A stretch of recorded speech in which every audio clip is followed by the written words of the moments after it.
Selamat datang di channel Rumi Topik. Ada baiknya sebelum mendengarkan posisikan terlebih dahulu tubuh Anda dengan nyaman. Tenangkan perasaan Anda, santai, rileks, dan disertai dengan mengucapkan basmalah. Selamat mendengarkan.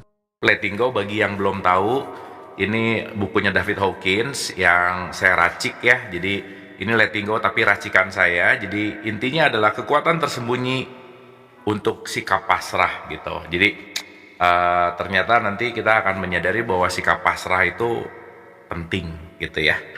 Pasrah tapi bukan gak ngapa-ngapain, pasrah dengan kesadaran, pasrah dengan pengetahuan, karena sabar, ikhlas, tawakal, bego itu beda tipis ya. Seperti biasa ya. Nah, yang tipis-tipis itu kita per dalam gitu, zoom supaya kita melakukannya pakai knowledge gitu. Santai dan relax, kita deep dive, kita belajar ya. Mudah-mudahan 1 jam, 1 jam setengah ke depan kita sejenak untuk rehat dari khawatir, rehat dari cemas, rehat dari takut, rehat dari semua deh ya teman-teman. Yuk istirahat sebentar, istirahatkan jiwanya sejenak. Jadi kita rilis gitu ya. Nggak usah nunggu semuanya selesai dulu untuk bahagia gitu, nggak usah nunggu semuanya dapat dulu untuk bahagia gitu. Semuanya adalah pilihan gitu, dan mari kita memilih bahagia malam hari ini apapun statusnya. Oke, so malam hari ini kita akan masuk ke bab 6. Kita akan berbicara tentang ketakutan. Saya selalu pengen ngulang-ngulang dulu ya teman-teman. Dalam perspektifnya Hawkins, ada energi, vibrasi, dan frekuensi. Energinya 1 udah jelas, 1 kesatuan. Vibrasinya 2, power dan force, konstruktif dan destruktif, dan ada 17 frekuensi. Nah, 17 frekuensi yang paling rendah itu di level 20 disebut shame atau rasa malu. Kita udah bahas itu. Naik ke 30 adalah rasa bersalah atau guilt. Jadi teman-teman jangan sering-sering ngerasa bersalah ya, hati-hati. Naik ke 50 itu apatis, naik ke 75 itu grief atau duka cita. Nah, kita naik ke level 100 sekarang. 100 adalah fear atau ketakutan. Ya. Nah, lebih baik ketakutan sih daripada banyak guilt gitu. Karena kalau dalam perspektif ini nilainya guilt itu lebih rendah. Dan di ketakutan itu biasanya kecemasan, anxiety gitu ya. Dan pokoknya hidupnya tuh banyak menakutkan gitu ya.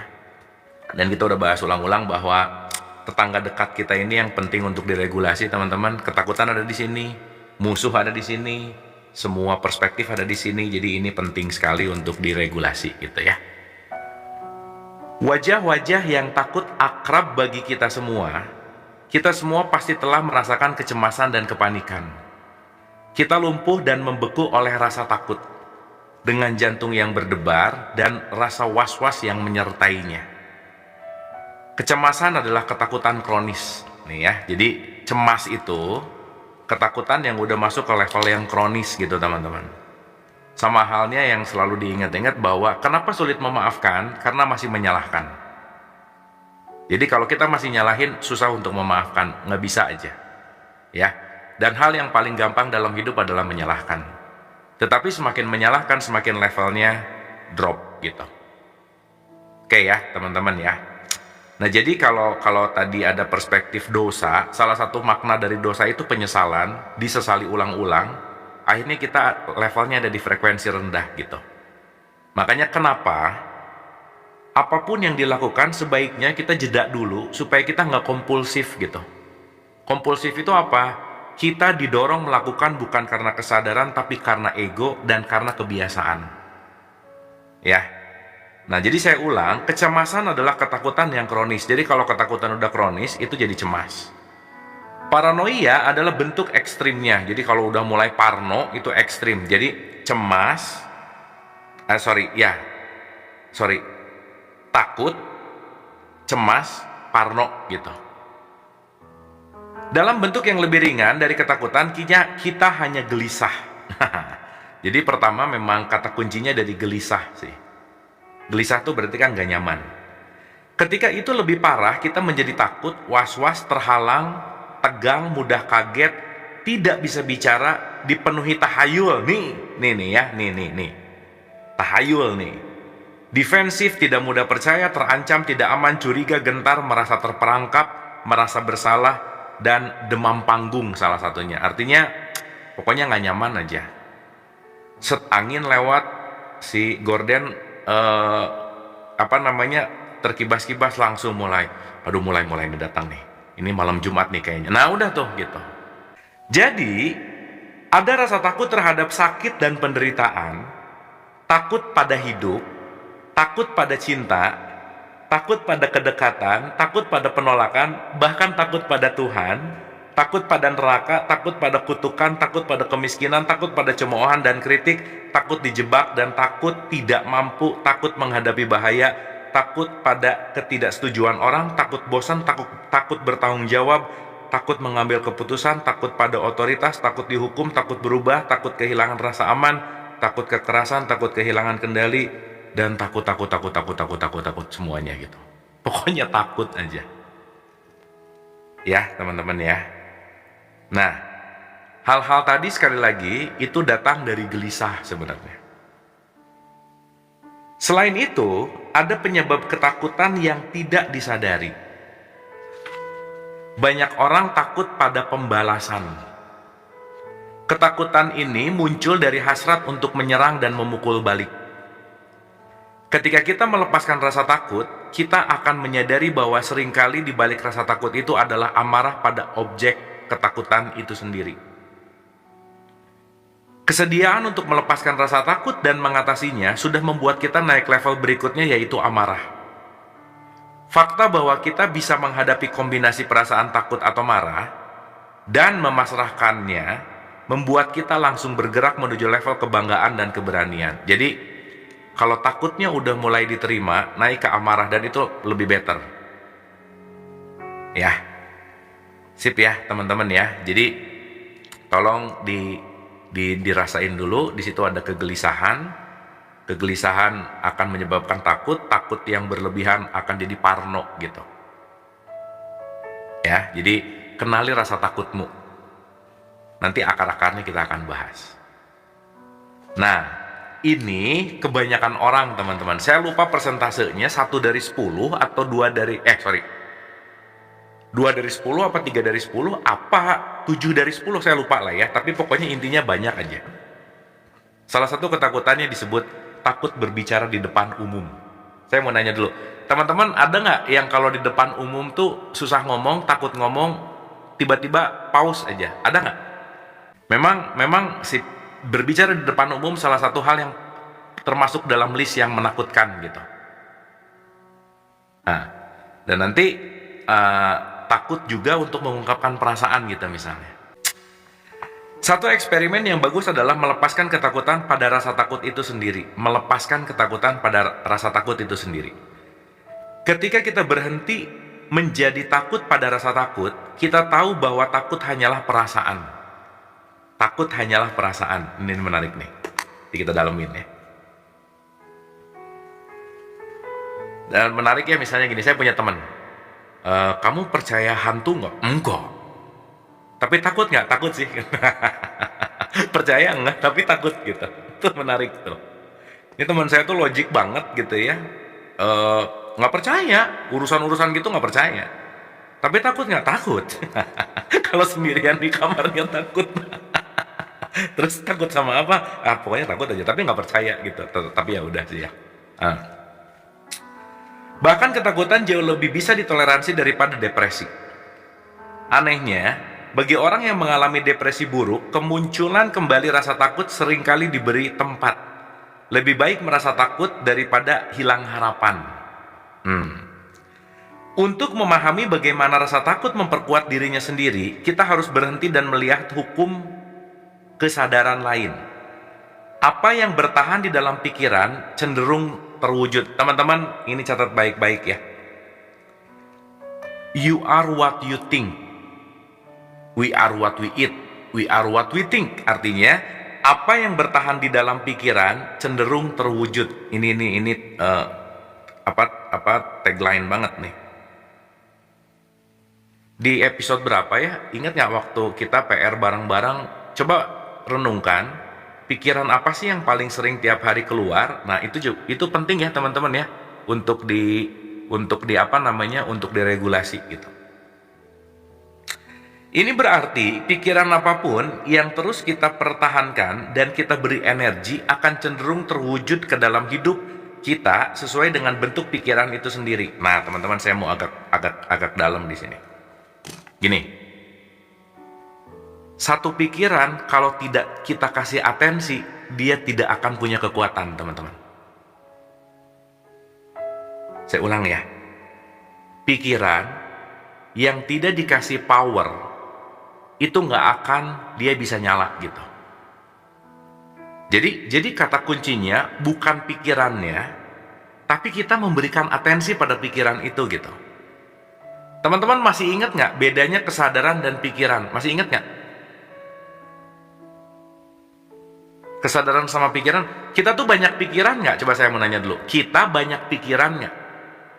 Enggak banyak pikiran. Nah, ulang dulu kalau gitu. Berarti yang jawab banyak pikiran nih belum bisa bedain mana pikiran, mana kesadaran. Gini loh teman-teman, pikiran itu seperti kamar di dalam hotel. Kesadaran itu kita yang mengisi kamar, mau ke kamar mana gitu. Gitu ya. Nah, jadi kalau misalnya teman-teman lagi stres atau lagi bete, kesadaranku ada di kamar bete. Kesadaranku ada di kamar kesal. Jadi pikiran tuh kayak menu, kesadaran itu yang akan menjadikan kita merasakan itu semua gitu. Paham ya? Contoh.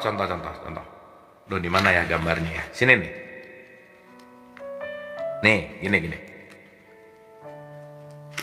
Jadi anggap ya. Anggap di sini tuh banyak kamar gitu, banyak kotak. Ntar ya, saya bikinin dulu kotaknya supaya teman-teman kebayang gitu. Ini adalah kamar-kamar pikiran kita. Ada marah, ada benci, ada dengki, ada iri, ada takut, ada happy, ada apa semua gitu. Nah, kesadaran itu yang lalu lalang di antara pikiran gitu.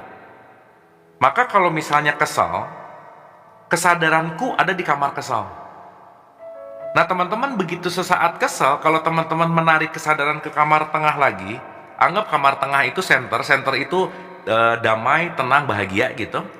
Itu teman-teman waktu kesal bisa balik ke tengah kapanpun dan dimanapun gitu intinya. Jelas ya?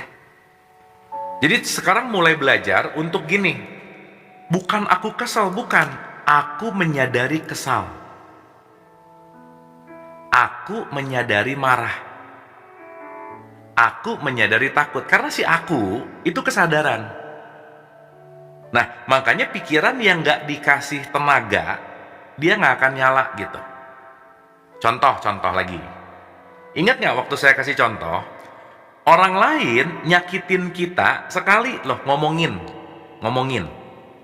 Sekali loh.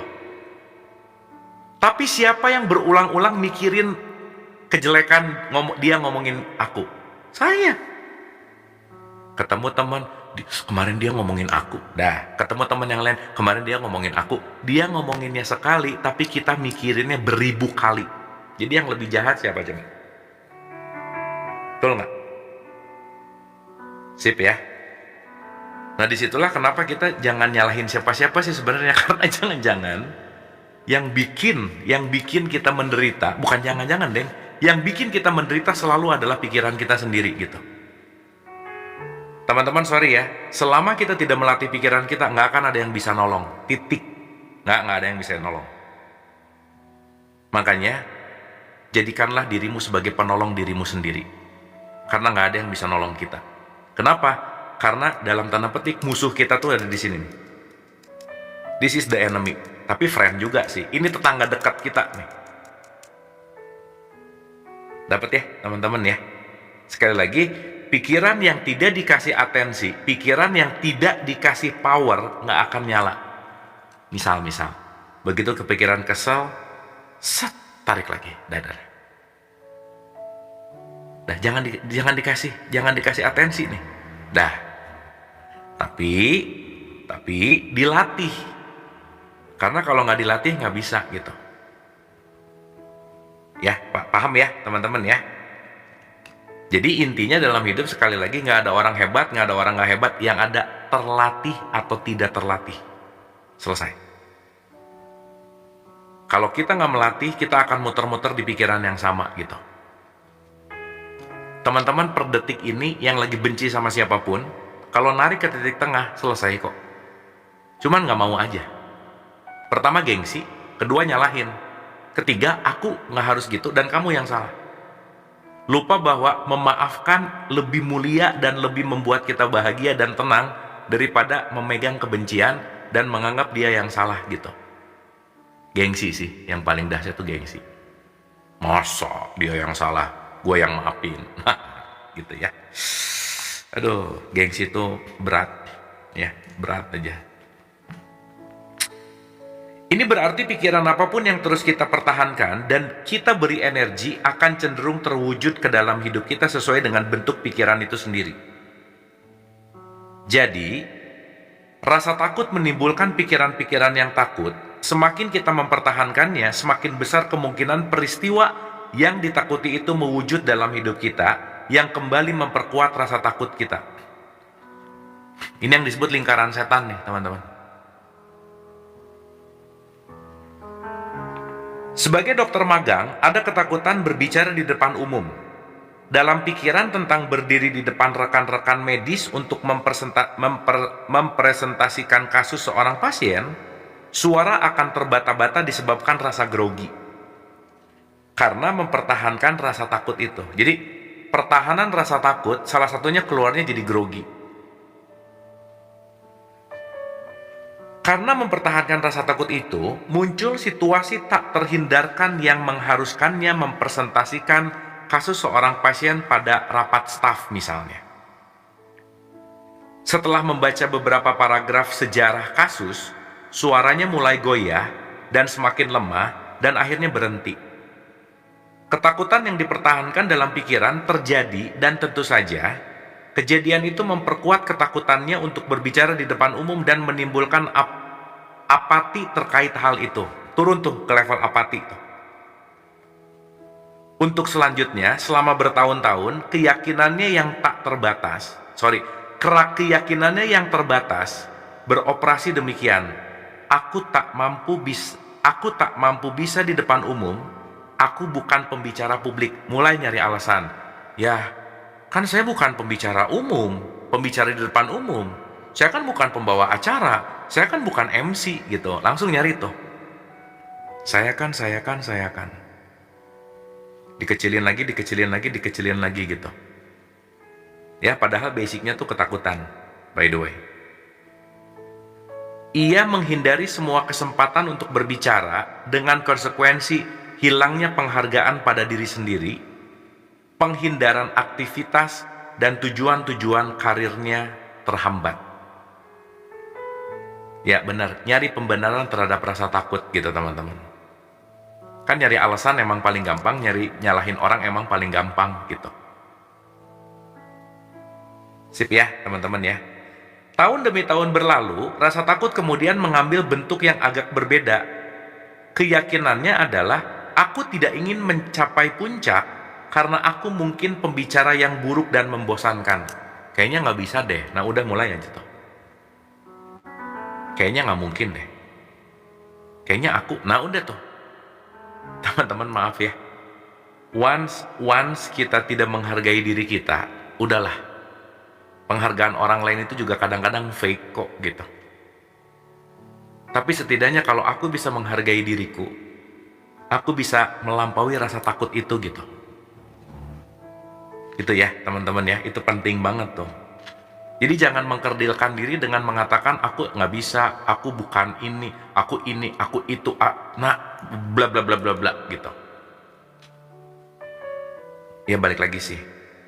Kalau sayanya jangan menghargai diri saya, gimana orang lain mau menghargai diri kita? Gitu loh teman-teman. Saya selalu ulang-ulang ya. Orang yang sering marah sama orang lain, udah pasti sering marah sama dirinya. Orang yang sering benci sama orang lain, udah pasti sering benci sama dirinya. Dah gitu aja. Karena semuanya pasti refleksi gitu. Oke, teman-teman ya. Akhirnya, sebuah kesempatan muncul yang membuatnya perlu berbicara dalam pertemuan publik. Ada kesempatan untuk duduk dan menemukan keberanian menghadapi rasa takut. Dialog batinnya adalah, apa hal yang terburuk yang bisa terjadi? Ya, kamu bisa sangat membosankan. Kata-kata itu tiba-tiba mengingatkan pada sebuah pidato membosankan yang diberikan orang lain.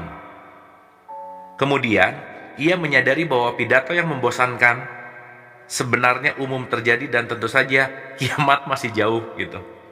Ada pelepasan terhadap kebanggaan dan kepongahan di balik ketakutan itu. Ya, mungkin saja pidatonya akan sangat membosankan. Contoh ya, teman-teman, ini pengalaman saya. Saya selalu punya satu prinsip bahwa apa yang kamu takuti, jangan-jangan itu jalan yang harus kamu ambil. Kenapa? Karena itu yang akan membuat hidupmu berubah. Contoh, dulu teman-teman saya tuh takut banget nulis, menjadi penulis. Jadi waktu itu kenapa saya memutuskan untuk menjadi penulis buku? Karena itu hal yang paling saya takutin.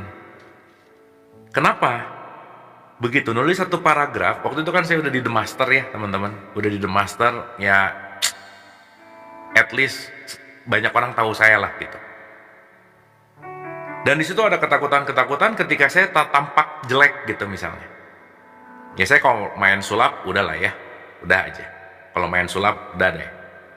Udah, kalau main sulap waktu itu bukan demam panggung. Kalau nggak ada panggung saya demam. Nah, gitu ya kira-kira. Karena ya udah. Tapi ternyata ada panggilan, kamu nulis buku dong. Dan itu saya takut gitu. Kenapa? Nah, ada ketakutan satu.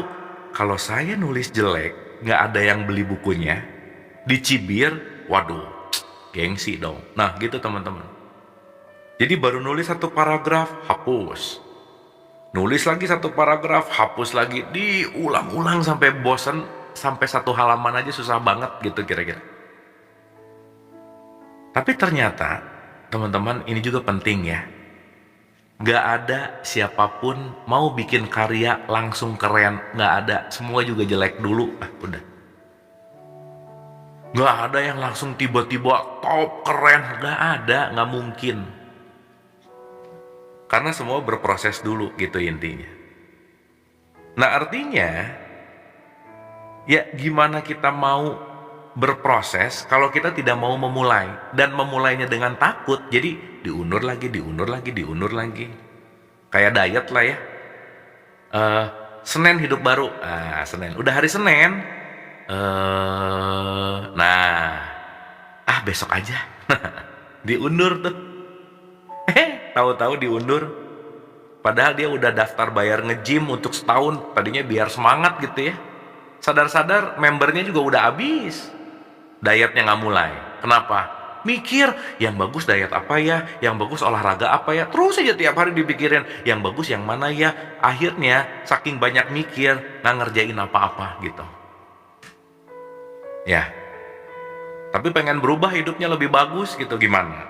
Kan nggak mungkin. Ya teman-teman ya. Jadi apapun itu, katakanlah olahraga. Apa olahraga yang terbaik? Olahraga yang disempatkan, titik, udah. Nah jangan banyak cincong gitu. Mau hebat apapun gak disempetin gak akan juga. Aduh aku pengen belajar baca buku ya, yang bagus dicari sebuku-buku raya tuh dari pagi sampai malam di toko buku. Tapi tidak menyempatkan baca buku sama aja ya. Oke ya teman-teman ya. Nah, gitu intinya.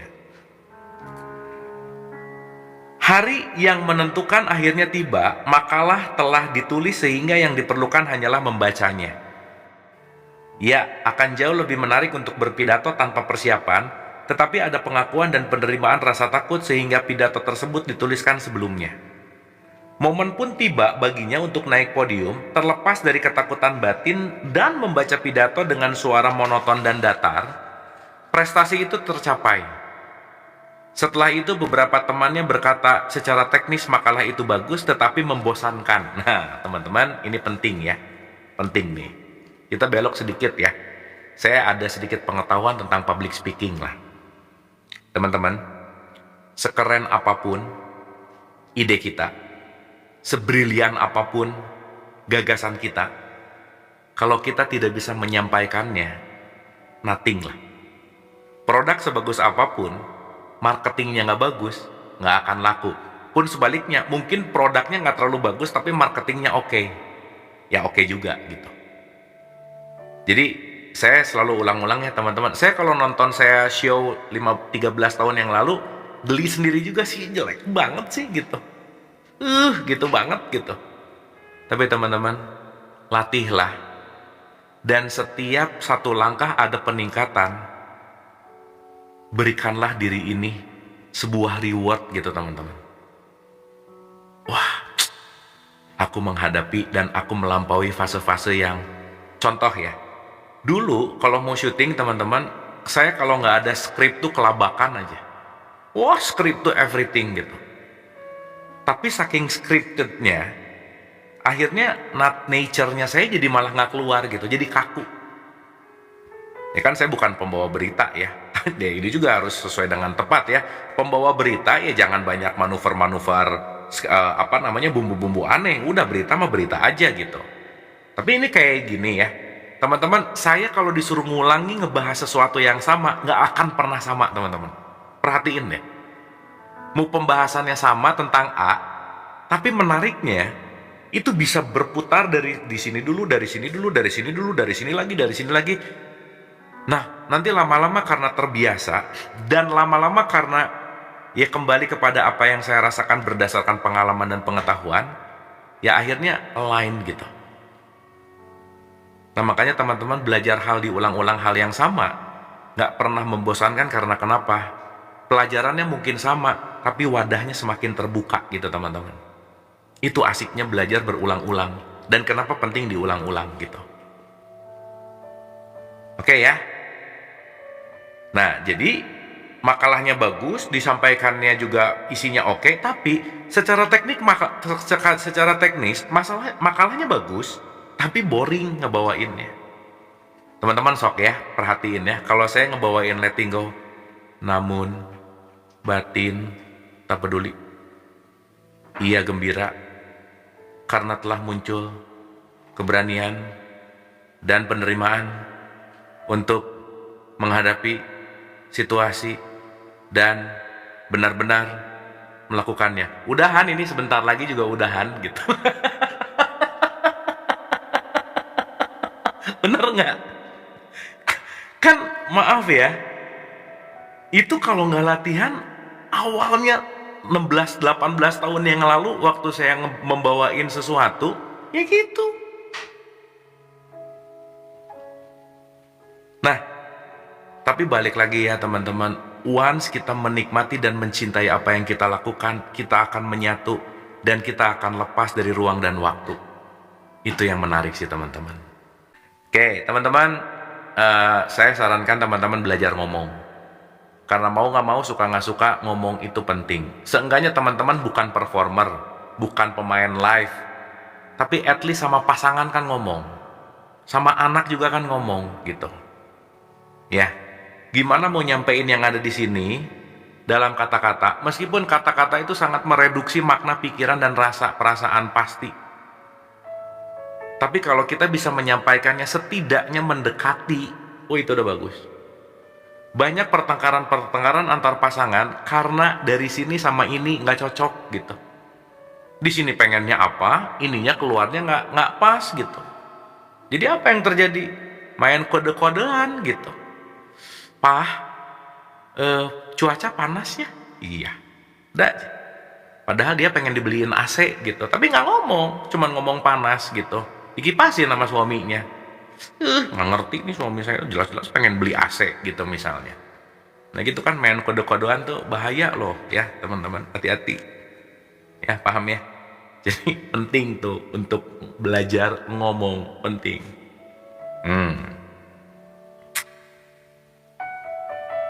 Fakta bahwa presentasinya membosankan tidaklah relevan. Yang penting adalah itu telah dilakukan. Penghargaan pada diri sendiri meningkat karena ketakutan dan hambatan telah diatasi, dan kesempatan untuk berbicara tidak lagi harus dihindari. Jadi, menarik atau enggak, seenggaknya saya udah bisa ngomong di depan panggung, itu udah top banget. Teman-teman berasa nggak? Ya, saya kalau lagi baca, ada intonasi, kapan saya harus pelan, kapan saya harus menggunakan diksi-diksi, kapan saya harus semuanya, itu mixing dalam satu kesatuan, dan ini saya sebut sebagai entertain gitu. Dan kalau ini tidak entertaining, nggak akan menarik gitu by the way. Betul nggak? Jadi kalau ada orang ngebosenin, emang lu nya aja nggak menarik gitu. Ya aku tuh live tuh dikit yang nonton, nggak menarik aja sih kayaknya gitu. Misalkan gitu intinya. Sip ya. Dan nggak mungkin itu langsung keren udah deh teman-teman. Nggak mungkin aja. Kita semua harus ngalamin jelek-jeleknya dulu, malu-malunya dulu, alay-alaynya dulu. So, untuk ngecek tingkat kealayan silahkan cek postingan 5 tahun yang lalu. Pasti ngetawain diri sendiri. Aduh nih, yang dulu gua rambut dikuningin lah, diijoin lah. Tapi dulu waktu gitu kan ngerasa keren banget, bener nggak? Pokoknya intinya kita semua akan alay pada waktunya. Udah gitu aja. Ya, dah itu aja yang penting. Nah ini omongan saya juga, nanti saya lihat 10 tahun yang lalu juga saya ketawa-ketawa sendiri kali. Nih apa sih gitu, itu intinya. Ya, makanya teman-teman daripada ngepoin status orang, mending cek-cek postingan 5 tahun yang lalu, 6 tahun yang lalu, mending ngecek diri sendiri gitu, daripada ngomenin orang lain mulu gitu, ya. Nah, di situ mulai sadar bahwa gua alay banget ya, gitu, ya.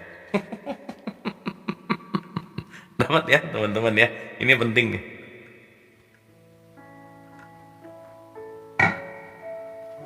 Oke. Ingat ya. Jangan apa ya bahasanya ya, jangan pelit untuk menghargai diri gitu teman-teman ya. Nah kalau ada komen sekarang masih alay, berarti udah mulai sadar ya, Anda sadar berarti. Dan alay tidak ditentukan sama usia ya, nggak ditentukan, mau 70 tahun alay mah alay aja ya, gitu sih intinya. Oke. Nah, penghargaan pada diri sendiri meningkat karena ketakutan dan hambatan telah diatasi. Dan kesempatan untuk berbicara tidak lagi harus dihindari. Bahkan, dalam faktanya, praktik dikembangkan untuk memulai semua presentasi dengan peringatan kepada audiens. Saya salah satu pembicara yang paling membosankan, dan pada kenyataannya, saya bisa sangat menjemukan. Ini keren nggak? Jadi saya, bentar ya. Larry King tuh pernah ngomong gini teman-teman. Keren nih statementnya di pengetahuan public speaking. Kalau kamu lagi di depan panggung dan kamu ngerasa kamu lagi nervous, kamu ngomong aja. Teman-teman maaf ya, hal yang paling berat adalah kita berpura-pura untuk tampil keren, mengeren-ngerenkan diri, dan kita menganggap bahwa semakin kita pengen kelihatan keren dan perfect, justru semakin gak alamiah dan gak natural. Setuju gak teman-teman? Jadi dia bilang, Larry King tuh bilang gini, ini keren banget. Dan saya ini ya, saya praktekin. Contoh ya, ini even lagi live atau lagi show, kalau saya tuh lagi bete tadi, ternyata sesuatu yang alamiah, dan alamiah itu memang terjadi berdasarkan pengalaman, justru penonton tuh lebih senang sesuatu yang lebih alamiah. Makanya teman-teman sorry ya, komedi yang terbaik adalah realitas yang terjadi. Kenapa kalian semua tadi ketawa? Karena itu kejadian nyata, realitas gitu. Realitas kalau foto-foto kalian 5 tahun yang lalu alay, makanya kalian ketawa gitu. Jadi kalau kita ngomongin yang realitas sesungguhnya pasti lucu gitu. Lucu ya, kenapa lucu? Soalnya bener gitu. Iya. Jadi lucu karena benar gitu. Nah nanti kita akan menyimpulkan bahwa hidup itu sebenarnya lucu gitu, fun gitu. Ya, aduh siapa yang ngomongnya saya lupa. Dia salah satu stand up komedian lah. Lo tau nggak kenapa gua lucu? Karena gua ngomongin hal yang benar gitu. Makanya kalau kita dengerin hal yang benar jadi lucu gitu intinya. Ya teman-teman ya. Jadi ini si orang ini pakai jurus nih, naik ke atas panggung ngomong, hadirin sekalian, saya ini pembawa berita dan pembawa presentasi yang menjemukan dan membosankan. Jadi kalian siap-siap bosan, malah jadi pada ketawa gitu, jadi lucu gitu. Nah, respon audiens itu memancing kan. Wah teman-teman, Teman-teman mungkin nggak pernah atau belum pernah perform di depan 5.000 orang live. Wah, itu dahsyat sih teman-teman. Energi penonton ini meskipun nggak live ya, maksudnya nggak ketemu tatap muka, tapi tetap lah ya kerasa gitu ya, bahwa gimana energi ribuan orang ketika kita perform dan mereka happy. Waduh teman-teman, itu bisa boosting banget. Saya inget ya, lagi demam berdarah, harus syuting di hadapan ribuan penonton inbox. Coba kebayang nggak? Waktu itu acara apa inbox sih? Lupa lah, pokoknya acara-acara gitu aja. Udah tuh, jadi dari rumah sakit, literally lemas, selemas-lemesnya gitu, udah dah. Tapi udah kontrak, mau gimana gitu ya. Dah, begitu naik wah itu sih, saya selalu terjadi sih.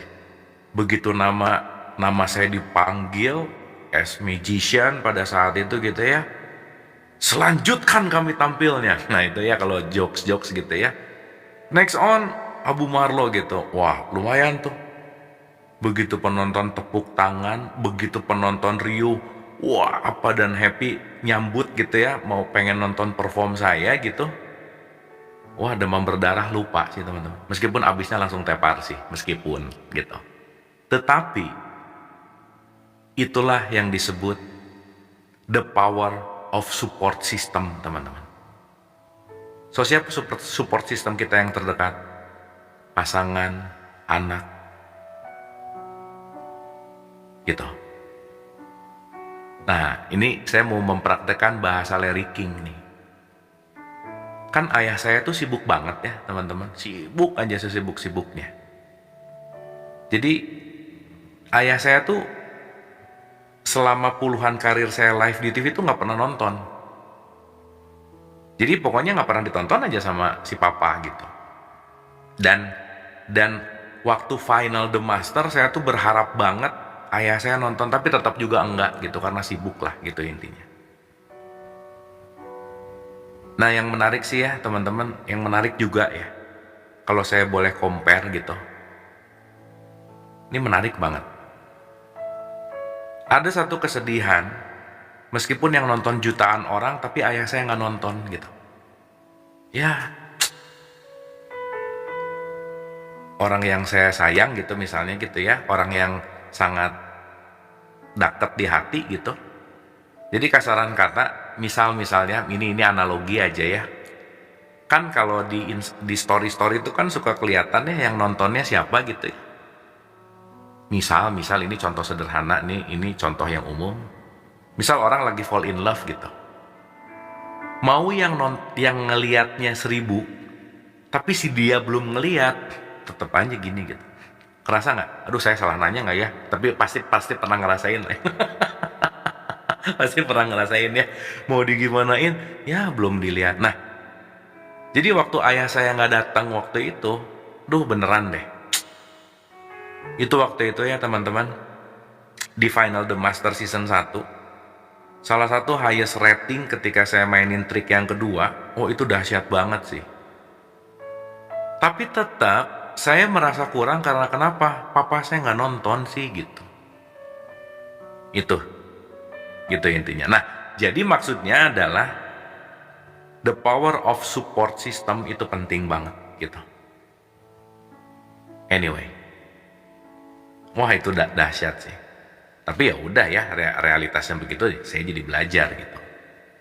Nah cuman gambaran-gambaran barusan itu penting banget bahwa kita perlu support system dan kita menjadi support system. Mutual ini yang penting banget gitu. Gitu intinya teman-teman. Nah jadi waktu naik ke atas panggung, saya salah satu pembicara yang paling membosankan dan pada kenyataannya saya bisa sangat menjemukan. Yang mengejutkan, ini membuat hadirin tertawa. Tawa mereka menandakan penerimaan akan kemanusiaan kita dan ketakutan pun terangkat. Teman-teman, gimana ya? Sangat alamiah untuk menjadi manusia. untuk tidak sempurna dan untuk tidak segala harus tahu gitu. Apalagi dalam pembelajaran ini ya, saya selalu mengulang-ulang gini teman-teman. Siapapun yang bertanya, kalau saya nggak tahu, saya akan jawab nggak tahu aja. Kenapa? Daripada saya sok tahu dan membuat hal-hal yang saya tidak ketahui tertampak untuk menutupi kebodohan saya nggak pernah segan-segan untuk mempertontonkan kebodohan dan ketidaktahuan saya karena saya emang nggak tahu dan emang saya bodoh titik gitu kira-kira. Dan apa yang terjadi teman-teman? Ketika saya masang statement itu dan masang spirit itu di setiap kelas saya mau belajar terus gitu. Itu yang menarik gitu. Dan setelah perjalanan ini ya teman-teman, dari mulai kompetisi A, kompetisi B, kompetisi C gitu ya, sampai pada titik kesadaran gitu ya. Dan ini masih terus belajar by the way. Saya punya satu statement dan itu akan saya pakai seumur hidup saya gitu, bahwa nih ya, di titik itu mulai saat ini saya tidak akan terkalahkan oleh siapapun, tapi saya juga nggak akan ngalahin siapa-siapa. Karena di titik kesadaran ketika itu muncul, saya mulai menyadari bahwa saya tidak akan pernah berkompetisi sama siapapun, dan saya tidak akan pernah menang sama siapapun. Saya tidak pernah akan kalah sama siapapun, karena saya tidak pernah berkompetisi sama siapapun. Kenapa? Karena saya hanya ingin belajar dari siapapun. Gitu teman-teman. Jadi di titik itu, saya mulai menyadari bahwa hidup tuh bukan kompetisi gitu. Hidup tuh bukan menang-menangan gitu. Makanya entah kenapa, saya tuh gak tertarik sama debat.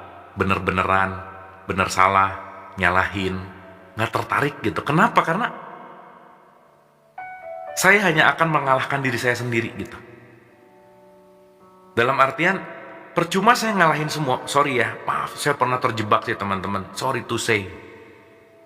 Once saya menyadari bahwa saya ini pistol yang berbahaya. Orang ngajak debat gimana pun sampai habis mau gimana dengan knowledge saya, dengan pengetahuan saya, dengan pengalaman saya, istilah kata mau ngelindas orang yang baru baca satu buku, easy lah buat udahlah, dengan ego pada saat itu dia abis-abisan, tapi saya nyesalnya seumur hidup lah dalam tanda petik gitu. Nyesel banget gitu, mempermalukan dia di depan umum, ngerendahin dia di depan umum, hanya untuk membuat ego saya tertampak bahwa saya referensinya bagus gitu. Gua banyak baca buku nih, gua tahu banyak ayat nih gitu. Tapi di sini nggak enak banget gitu teman-teman. Ya saya pernah mengalami fase itu gitu ya. Dan saya mulai menyadari gitu, makanya kenapa 3 fakir tuh bilang nggak tahu apa-apa, nggak bisa apa-apa dan bukan siapa-siapa. That's it. Dan ternyata lebih ringan kalau kita beneran nggak berkompetisi sama siapa. Bukan berarti nggak punya spirit juang, bukan. Ngerti ya maksud saya ya teman-teman ya. Bukan berarti kalah, mengalah, nggak bukan. Justru di situ spiritnya luar biasa. Karena teman-teman kebayang nggak? Saya juga nggak habis pikir dan hampir nggak percaya sih. Kalau saya pengen menang-menangan dari orang lain, saya nggak akan dapat rekor muri hari ini.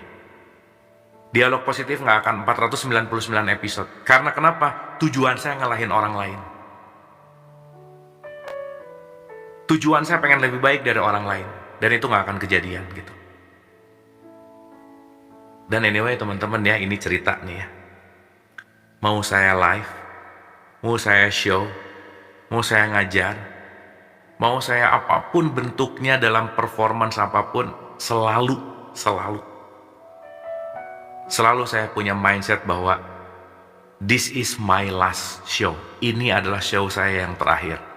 Maka kalau ini adalah show saya yang terakhir, ini show yang harus paling keren, the best dari semua show. Makanya ya dengan perspektif kesadaran itu yang saya pelajari gitu. Di situ keluarlah yang disebut dengan yang namanya all out gitu teman-teman. Dan saya belajar satu hal sih. Dan saya jadi terenyuh ya karena ingat guru saya yang satu gitu. Dia ngajarin saya dan saya aplikasikan. Siapapun yang nonton saya, Allah is my audience. Titik. Audiens saya itu cuma Allah aja. Dan kalau saya sadar bahwa audiensnya adalah Allah, saya nggak akan ngerendahin siapapun. Karena kenapa? Yang nontonnya dia gitu. So saya penting banget untuk melakukan yang terbaik untuk melayani dia gitu intinya. Gitu anyway. Nah mungkin kalau di ilmu public speaking nggak akan ada gini, cuman ini perspektif saya aja gitu. So mau siapa yang nonton, mau berapa yang nonton, bukan itu poinnya. Tapi Allah is my audience. That's it. Dan setelah itu, ya udah, nggak ada sesuatu yang, ya balik lagi ya, bukan nggak ada sih, tapi meminimalis lah gitu. Ekspektasi lah, pengen menonjol gitu. Ya gitu-gitu tuh udah lewat lah gitu teman-teman. Anyway, gitu. Nah jadi balik ke case ini, sorry ya agak belok-belok dikit supaya ada real case dan apa yang saya ceritain based on apa yang saya alami. Dan teman-teman rasain deh, sesuatu yang disampaikan dari pengalaman itu powerful. Powerfulnya apa? Dia punya energi yang besar. Kenapa? Udah ngalamin masalahnya. Dan pede ngomong. Kenapa saya ngomongnya pede? Karena pengalaman. Saya nggak pinjem mulut orang, nggak pinjem telinga orang, nggak pinjem mata orang. Itu adalah pengalamanku. Jadi saya pede gitu. Terlepas dari apapun gitu ya. So, ya kembali. Itulah kenapa yang paling penting pembelajaran buat saya teman-teman semua adalah walk the talk gitu. Apa itu walk the talk? Lakukanlah apa yang sering kamu omongin. Jangan ngomong tapi nggak ngerjain gitu. Nah itu kan buat saya nih pribadi gitu ya. Karena sorry ya teman-teman, di antara kita nih kalau pertemuan yang paling banyak ngomong kan saya. Berarti saya yang paling banyak salah sih sebenarnya. Saya yang paling banyak bacot gitu gitu. Itu ya intinya. Anyway. Nah jadi ternyata kejujuran justru membuat kemanusiaan itu hadir. Dan itu justru malah diterima gitu. Anyway. Nah ini penting nih. Humor sangat berharga ketika berbicara di depan umum. Humor adalah cara untuk menyatu dengan kemanusiaan audiens dan menemukan welas asih mereka. Makanya teman-teman buat saya seserius apapun acara, buat saya tuh humor sih gitu. Makanya saya appreciate sama Chandra Malik ya. Bahkan dia mengambil sufi sebagai humor sufi, coba. Oh itu keren sih. Gitu ya. Bahkan dalam bercandaan yang paling bercanda, mungkin di dalamnya terdapat keseriusan yang paling dalam. Kayaknya aku suka deh. Enggak bercanda. Kayak gitu-gitu tuh, itu tuh menarik loh gitu. Gitu ya. Dan nice bahwa saya ulang ya. Humor adalah cara untuk menyatu dengan kemanusiaan audiens dan menemukan welas asih mereka. Jadi gimana ya? Teman-teman tahu ya bahwa pada dasarnya orang tuh nggak mau diajarin sih. Makanya saya kalau ngobrol selalu disclaimer di awal, saya datang ke sini bukan mau ngajarin, bukan mau kita teman bertumbuh gitu. Even ya teman-teman ini dikit cerita ya. Mau audiens yang di depan 75 tahun, 60 tahun, 30 tahun, 20 tahun, style tetap dilakukan dengan konteks ini. Nggak ada yang sakit hati loh. Ya kecuali yang baperan amat sih ya. Gitu. Karena kenapa? Datang bukan untuk mengoreksi, bukan untuk menyalahkan, bukan untuk ngajarin. Tapi kita belajar bareng aja sih gitu. Itu sih kata kuncinya gitu. Nah, makanya saya ulang sekali gini, keren banget ya statement ini. Humor adalah cara untuk menyatu dengan kemanusiaan audiens dan menemukan welas asih mereka gitu. Begitu kita dipersatukan dengan mereka dalam welas asih, ya teman-teman, emang ini kita kumpul di sini nggak dipersatukan pakai welas asih gitu? Kerasa nggak ya? Apalagi ya bu, setiap live lah ya, tapi maksudnya once kita lagi letting go, kan letting go udah jelas ya, kita nyiapin diri untuk belajar apa. Buat saya, preparation, menyatukan song list, semua untuk acara ini, satu hal, saya tidak mau mengecewakan audiens saya, karena balik lagi, Allah is my audience, dan saya selalu all out. Kenapa? Welas asih terjadi di situ gitu teman-teman. Dan nggak tahu kenapa ya, saya rasa teman-teman juga ngerasain deh. Once welas asih yang disampaikan, kata-katanya bisa apa aja, tapi yang didapetin adalah frekuensi welas asihnya. Kerasa nggak? Kayaknya kalau guru-guru ya, guru-guru top lah ya gitu, nggak usah ngomong aja udah ngademin gitu. Kadang belum nanya pertanyaannya kejawab gitu. Ya itu bagian dari nanti ya, di ending ada frekuensi cinta kasih tuh. Wah itu top banget sih. Top banget. Ya jadi teman-teman, udahlah. Siapa yang ngomong ya? Alan Watts tuh ngomong gini. Kalian itu terlalu serius, di mana hidup didesain untuk santai. Udah jangan terlalu serius lah gitu. Makanya disebut hidup ini permainan. Tapi memang gak bisa diisi dengan main-main, iya. Makanya kalau orang main piano ya, bukan work for piano loh, tapi playing piano, bukan working. Jadi teman-teman mau working atau mau playing dalam hidup, that's your choice. Kalau saya milih play. Kenapa? I play for life. Karena once play, berarti saya menyatu dengan permainan gitu misalnya. Anyway, ya nanti ada tahap bahasan itu seru. Begitu kita dipersatukan dengan mereka dalam welas asih, kita bisa merasakan dukungan mereka saat mereka bertepuk tangan pada kita. Jadi lucunya begitu, saya adalah pembicara yang sangat membosankan. Wah, tepuk tangan. Nah, kok jadi oke nih gitu. Dan semakin kita jujur, tampil sejujur-jujurnya, meskipun kita penting untuk ngerti level ya. Wah, itu asik aja. Makanya kalau teman-teman di sini ada yang pernah ikutan kelas private misalnya ya, yang ngobrolnya cuma berempat, berlima, wah teman-teman, itu mah udah nggak ada basa-basi gitu, udah nggak ada batasan, sans aja gitu. Oh itu lebih lepas lagi gitu. Udah nggak jaim gitulah kira-kira ya.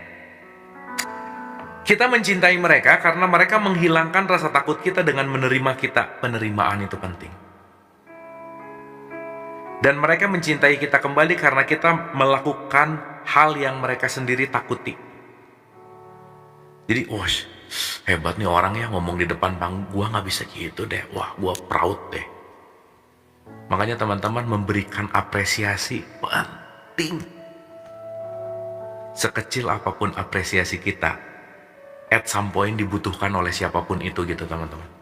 Bahkan sekedar senyum yang lepas dari hati gitu, itu bisa ngebuat orang yang bad day lepas dari bad day-nya gitu. Ya asal jangan senyum sama orang lapar aja, jangan ya. Kalau ada orang lapar kasih nasi bungkus gitu. Gitu ya. Anyway, kita mencintai mereka karena mereka menghilangkan rasa takut kita dan menerima kita, dan mereka mencintai kita kembali karena kita melakukan hal yang mereka sendiri takuti. Begitu evolusi melalui level-level emosi dilakukan, ada kenikmatan berbicara di depan umum. Kita mengetahui bahwa bagian dari pikiran bisa sangat lucu ketika kesempatan itu muncul. Jadi yang awalnya takut, begitu jujur kepada ketakutannya, dan kejujuran itu merubah ketakutan menjadi sebuah energi besar gitu. Gitu teman-teman. Pada akhirnya, dengan kepasrahan sepenuhnya, presentasi yang dipersiapkan tak terlaksanakan dan kata-kata meluncur terjadi tanpa persiapan. Dengan lebih banyak pengalaman, kemampuan berbicara di depan umum meningkat, yang menyebabkan lebih banyak keterlibatan dalam berbicara. Ini memungkinkan pencapaian tujuan-tujuan karir yang sebelumnya tersendat. Ada kemunculan di media nasional seperti talk show di televisi. Ini adalah langkah panjang dari menjadi terlalu takut bahkan untuk membaca sejarah kasus di depan beberapa teman magang, hingga menikmati diri sendiri berbicara di televisi dalam acara The Barbara Walters Show. Dan ini salah satu contoh yang dikasih sama Hawkins. Kita semua memperoleh manfaat besar dari pembebasan diri atas rasa takut. Karena proses pembelajaran itu secara otomatis meluas ke banyak bidang lain dalam hidup kita, kita menjadi lebih mampu, lebih bebas, dan lebih bahagia, dan dengan itu kedamaian pikiran pun terjadi. Nice teman-teman. Gitu ya, jadi latihan itu emang penting, dan ya balik sih, bahwa semua jam terbang tuh memang gak bisa bohong ya teman-teman. Dan ada satu hal teman-teman, ketika seseorang menyampaikannya jauh lebih simpel, berarti seseorang itu dia sangat mengerti. Kalau orang udah ngerti banget, pasti nyampeinnya simpel, nggak belit-belit gitu. Once less is more tuh beneran gitu ya, bahwa ketika dia mampu membuat satu kesimpulan sederhana dengan bahasa yang simpel, semakin dia mengerti, mengalami semakin dalam, dia akan menyampaikannya lebih apa ya, lebih easy dan lebih simple gitu intinya. Ya, teman-teman pernah nggak dengar dosen atau guru keren sih, top gitu ilmunya, tapi muter gitu. Nah itu kan jam terbang gitu ya, by the way. Dan teman-teman jangan menganggap remeh kemampuan berbicara. Kenapa? Semuanya dikomunikasikan dalam kata-kata dalam keseharian. Gitu. Jadi start to speak up. Belajarlah berbicara. Ya, karena dengan kita melatih bicara, yang lainnya ikut terlatih gitu. Kapan bicara, intonasinya, suasananya gitu. Karena itu nggak bisa kalau nggak jam. Teman-teman kalau merhatiin saya ngomong 15 tahun yang lalu, wah jauh-jauh banget lah. Wah banyak ya, maksudnya ya saya menyadari bahwa saya belajar dari itu gitu. Saya belajar, oh iya ya, oke. Kenapa nih orang nggak ngerti? Karena gini, salah satu ketakutan besar ketika saya ngajar misalnya, takut audiensnya nggak ngerti gitu. Padahal itu juga bukan apa ya, bukan kewajiban saya harus ngerti atau enggak gitu. Tetapi saya selalu melakukan evaluasi. Karena kenapa? Once, oke, mungkin entah itu diksinya nggak tepat misalnya, entah itu memang audiensnya nggak pas gitu misalnya. Itu semua pembelajaran sih gitu. Sip ya, tapi at least kita udah masuk ke level ketakutan. Sekali lagi kita review, semua berasal dari kegelisahan. Jadi ketika ketakutan tidak dilampaui, maka itu akan selalu berulang-ulang. Nanti naik level jadi paranoia gitu. Dan itu kalau tidak dilatih, nggak akan ada yang bisa ngelatih. Sip ya, step by step teman-teman dilatih. Sip, mantap. Oke, kalau masih banyak yang belum ngantuk, kita mulai. Kita lanjut. Ya, berikutnya kita akan bicara tentang efek penyembuh dari cinta. Oke. Rasa takut bagaikan pandemi dalam masyarakat kita, sehingga merupakan emosi yang paling berkuasa di dunia. Wah, ini menarik nih. Emosi yang paling berkuasa di dunia namanya adalah rasa takut. Rasa takut juga merupakan emosi utama di antara ribuan pasien yang dirawat selama beberapa dekade praktek klinis. Rasa takut begitu luas dan mengambil banyak bentuk sehingga tidak ada cukup halaman dalam buku ini untuk menyebutkan semua varietasnya.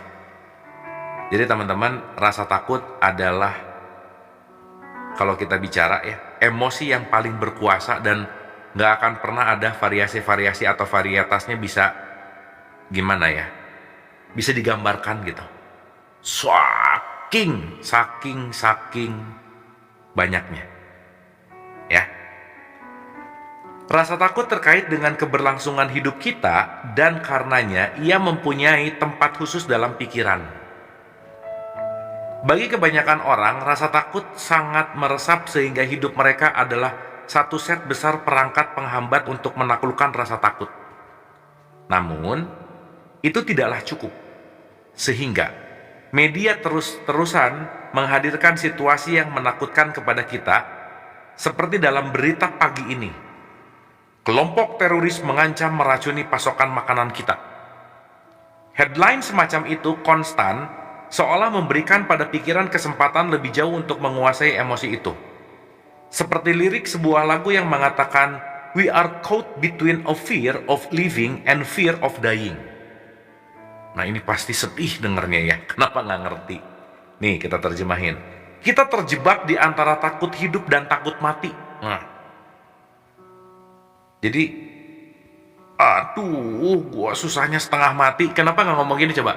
Gua susahnya setengah hidup. Nah, ya, kenapa yang dibikinnya setengah matinya coba? Padahal kalau setengah mati ya setengah hidup gitu.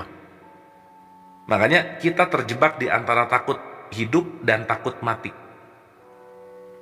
Jadi kalau ada yang ditanya, kamu takut hidup atau takut mati? Nah, mulai tuh.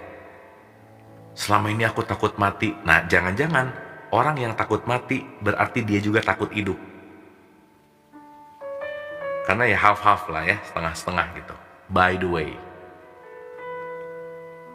ini jadi ingat zaman di media ya. Kalau headline news, langit cerah pagi ini, nggak akan ada yang lihat teman-teman. Tapi headline news, pasangan artis terbaru baru 2 jam melakukan somasi perceraian. Wah, langsung viewersnya. Terutama pecinta drama dan pecinta sinetron sangat mencintai penderitaan orang lain. Udah gitu aja. Ya. Kalau ada menderita-menderitanya, rating tinggi aja. Udah gitu. Ya. Jadi, pada perspektif tertentu, ketakutan bisa menjadi sumber uang yang besar banget. Gitu. Ya, teman-teman ya. Itu penting juga untuk kita analisa gitu. Makanya hati-hati sama semua yang kita baca, kita dengar, asupan ke kita tuh difilter gitu.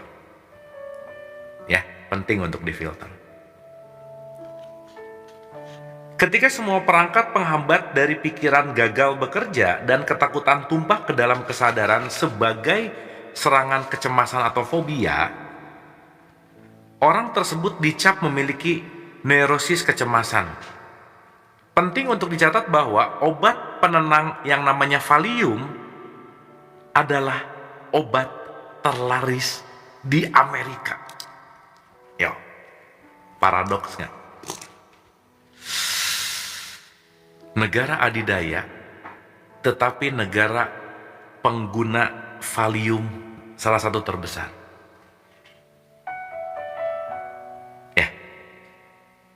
Menarik nih, Pak, sangat menarik.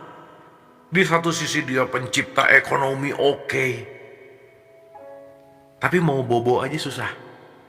Misalnya, di ending tahun keberapa ya, ada satu guru saya bilang gini, Valium tuh obat penenang. Nanti googling aja.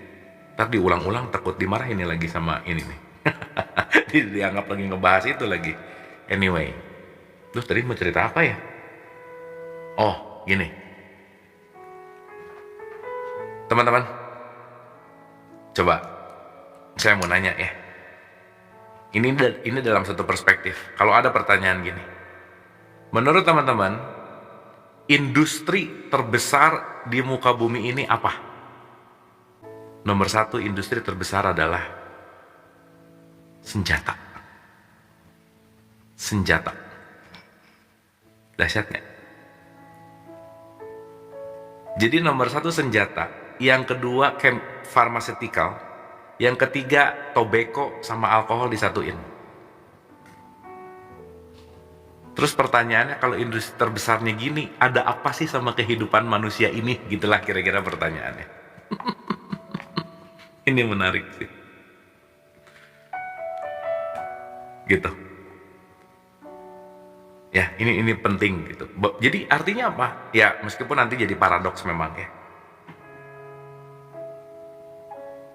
Berarti kan kata kuncinya ingin menguasai gitu. Dan penguasaan kan perlu ditakut-takutin gitu. Ya, ini penting nih. Ya, nanti kapan-kapan kita lebih dalam ngomongin itu. Anyway, ketakutan cenderung meningkat sehingga pasien dengan problem fobia menunjukkan peningkatan rasa takut yang menyebar hingga ke banyak bidang kehidupannya, yang membuat aktivitasnya sangat terhambat. Dalam kasus yang sangat parah, pasien hingga tak bisa bergerak kemana-mana saking takutnya. Berikut ini adalah kasus seorang pasien bernama Betty. Kalau ada yang namanya Betty, maaf ya, ini contoh aja. Maaf ya Bu Betty ya.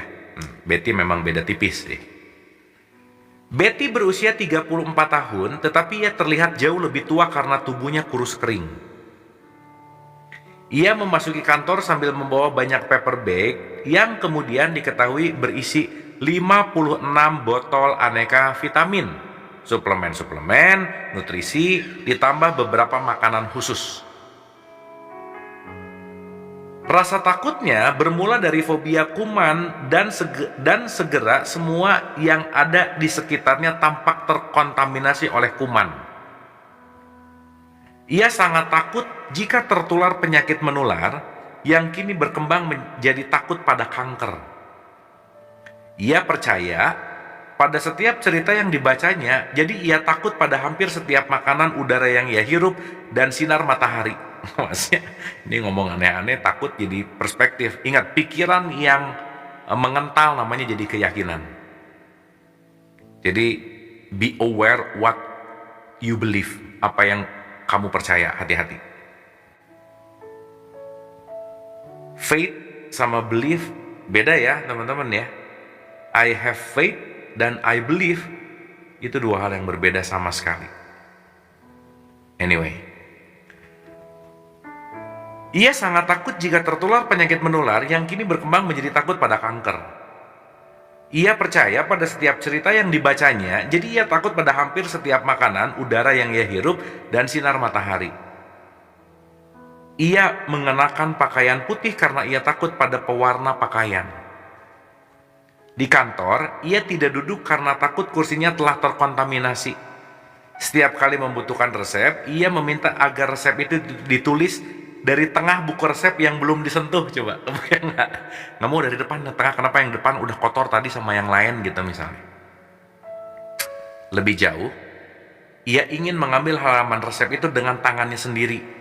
Ia tidak ingin saya menyentuhnya karena khawatir saya ketempelan kuman dan jabat tangan dengan pasien terakhir. Saya nggak mau megang dan nggak mau salaman, nggak mau. Kenapa? Karena kan tadi pasiennya ini gitu-gitulah kira-kira teman-teman.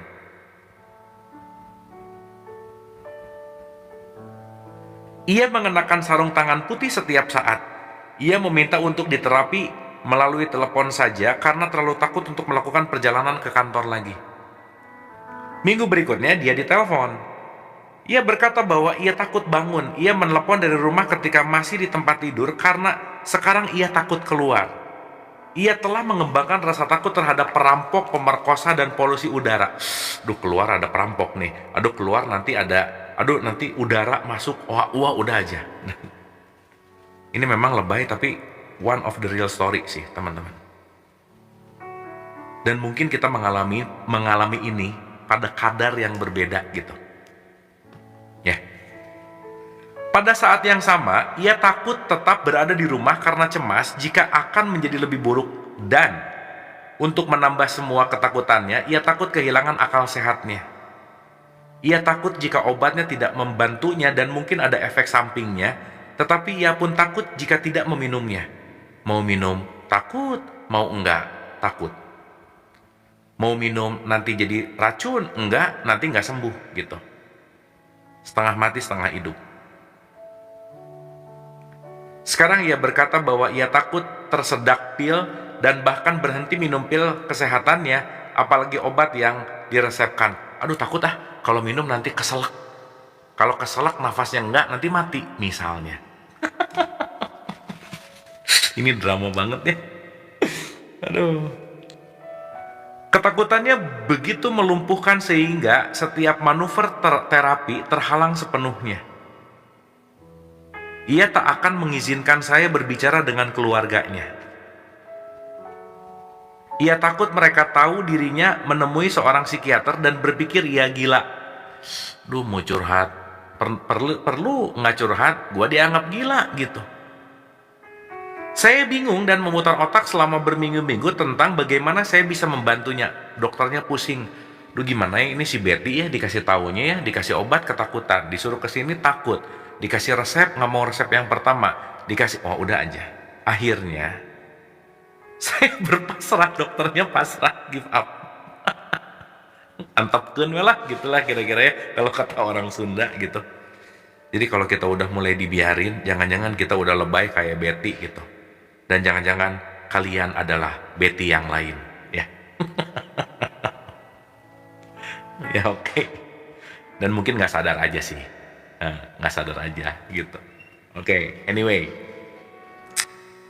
Akhirnya saya berpasrah. Saya mengalami kelegaan sesaat saya berpasrah total. Sama sekali tak ada yang bisa saya lakukan untuk membantunya. Jadi teman-teman mau ngebantu aja stres coba. Gimana cara ngebantunya ya orang kayak gini gitu. Dan ini membuktikan maaf ya, nggak ada yang bisa nolong, udah gitu aja. Yang nolongnya aja nyerah. Yang tersisa untuk dilakukan keren. Yang tersisa untuk dilakukan hanyalah mencintainya. Jadi kalau contoh-contoh tadi terjadi pada pasangan-pasangan kelean, daripada komplain, cintai aja, gitu maksudnya. Ya. Hanya itulah yang saya lakukan. Saya hanya memikirkannya dengan penuh kasih, dan seringkali saya mengirimkan padanya pikiran-pikirannya yang penuh kasih. Saya memberinya sebanyak mungkin cinta yang bisa saya berikan ketika kami berbicara di telepon. Dan akhirnya setelah beberapa bulan loving terapi, ia berani datang ke kantor. Seiring waktu, ia mengalami perbaikan dan ketakutan-ketakutannya mulai berkurang.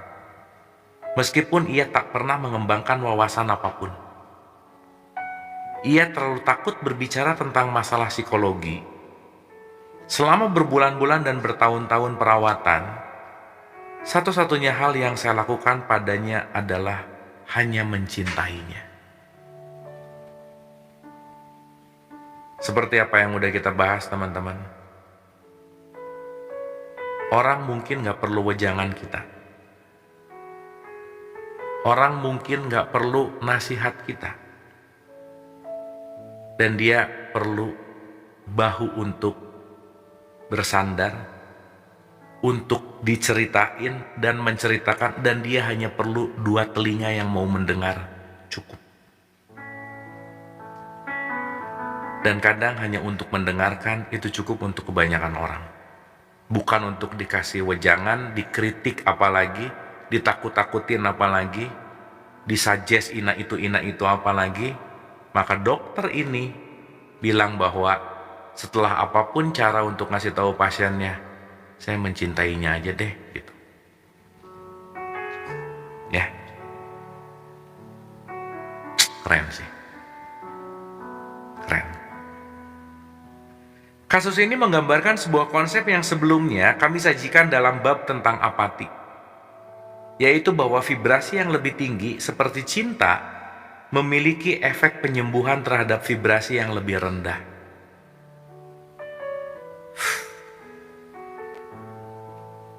Seperti kasus Betty gitu.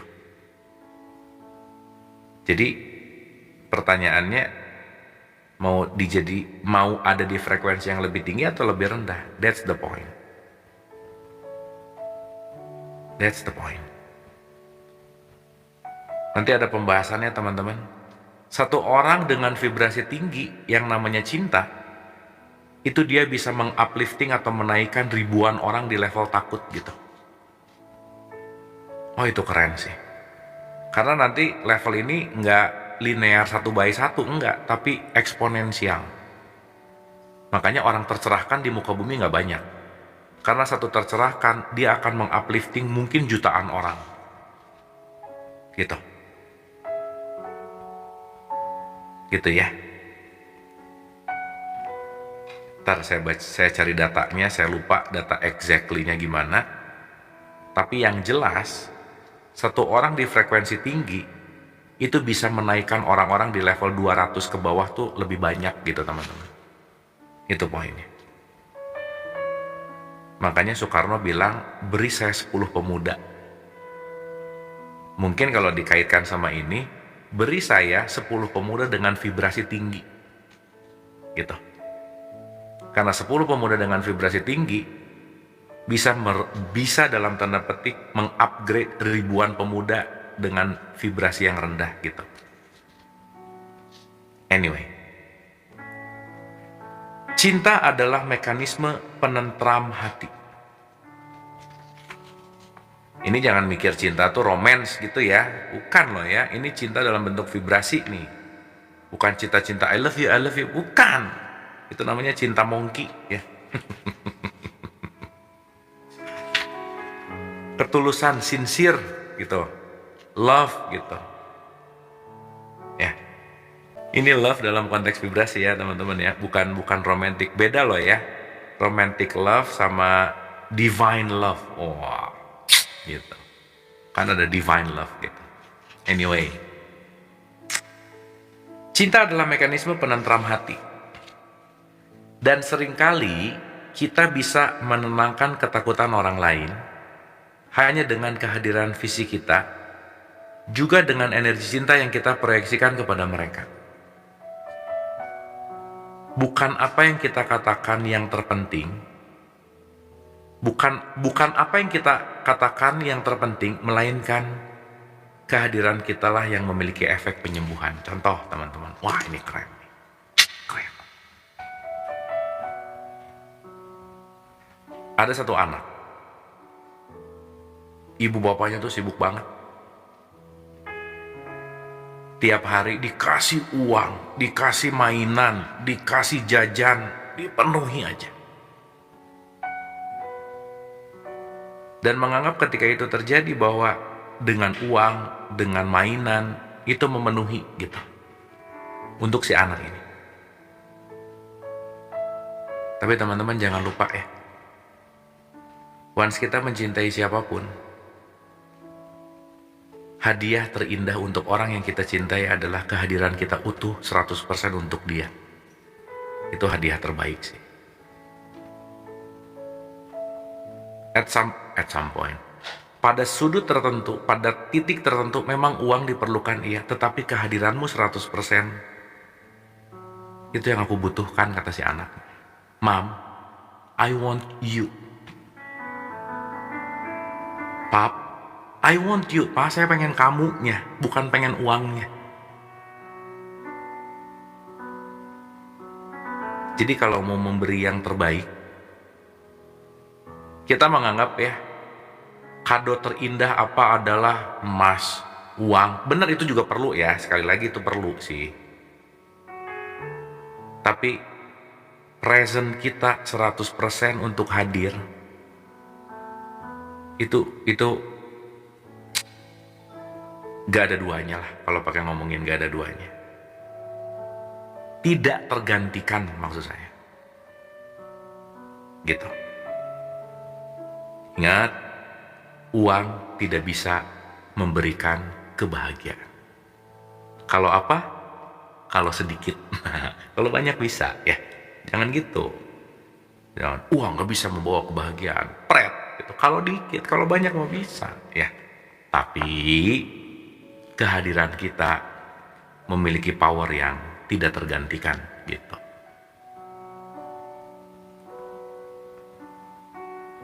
Oke, teman-teman ya. Kita bisa mempelajari hukum kesadaran lain. Ketakutan disembuhkan oleh cinta. Ini adalah tema sentral dari seri buku psikiater Jerry Jampolsky. Misalnya, love is letting go of fear. Cinta itu melepaskan ketakutan. Ini juga merupakan dasar dari penyembuhan yang berlangsung di Attitudinal Healing Center di Manhasset, Long Island, di mana saya adalah salah satu pendiri dari penasehat medisnya.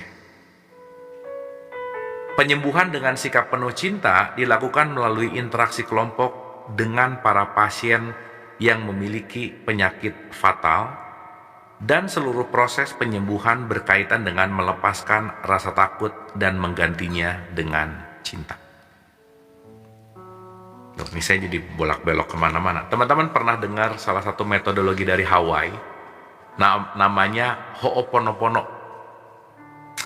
Jadi Ho'oponopono itu dilakukan kalau nggak salah oleh seorang dokter yang dia cuman megang status medisnya si pasiennya, dan dia cuman berho'oponopono dengan 4 mantra yang dahsyat. I'm sorry, please forgive me, thank you, and I love you. Wah, this is so powerful, teman-teman. Dan saya bukan cerita sih, karena ngalamin juga ya. Nanti teman-teman boleh googling lebih detail, lebih dalam. Tapi nanti kita akan bahas itu, dibahas love sih. Cuman maksud saya, jangan pernah meremehkan kekuatan cinta gitu. Itu menyembuhkan sekali gitu. Sip ya. Apalagi nanti kapan-kapan kita bicara namanya talk to the water. Berbicara dalam tanda petik kepada air gitu ya. 80% dari kita air, kita tiap hari minum. Dan kalau kita ngerti bahwa setiap air adalah berkomunikasi dalam tanda petik gitu. Itu penting banget sih. Makanya mindful eating, mindful drinking itu penting. Ya, anyway, kenapa jadi belok ke situ ya? Oh iya, karena di situ ada 4 statement yang sangat powerful. I'm sorry, please forgive me, thank you, and I love you. Wah, itu top gitu ya. Ini adalah mekanisme penyembuhan yang sama yang diperlihatkan oleh orang-orang suci dan para penyembuh agung, yang kehadirannya memiliki kekuatan untuk menyembuhkan karena vibrasi cinta yang intens yang mereka pancarkan. Kekuatan penyembuhan ini dasar dari penyembuhan spiritual, juga ditransmisikan oleh pikiran yang penuh dengan cinta. Banyak sosok legendaris dalam sejarah yang mampu menyembuhkan dengan kekuatan cinta. Dalam sejarah modern misalnya, Bunda Teresa tercatat mampu memberikan penyembuhan pada banyak orang dengan mekanisme cinta tanpa syarat dan kehadirannya yang sangat mencerahkan. Bagi orang-orang yang tidak terbiasa dengan hukum-hukum kesadaran, jenis-jenis penyembuhan ini tampak sebagai sesuatu yang ajaib. Tetapi, bagi mereka yang terbiasa dengan hukum-hukum kesadaran, fenomena seperti itu adalah hal yang lumrah. Level-level kesadaran agung dalam diri mereka mampu menyembuhkan, mentransformasi, dan mencerahkan orang lain. Nilai dari mekanisme pasrah adalah dengan melepaskan rintangan-rintangan yang menghalangi diri kita dari cinta. Kemampuan untuk mencintai meningkat pesat, dan energi cinta memiliki kapasitas untuk menyembuhkan diri sendiri dan orang lain. Dahsyat.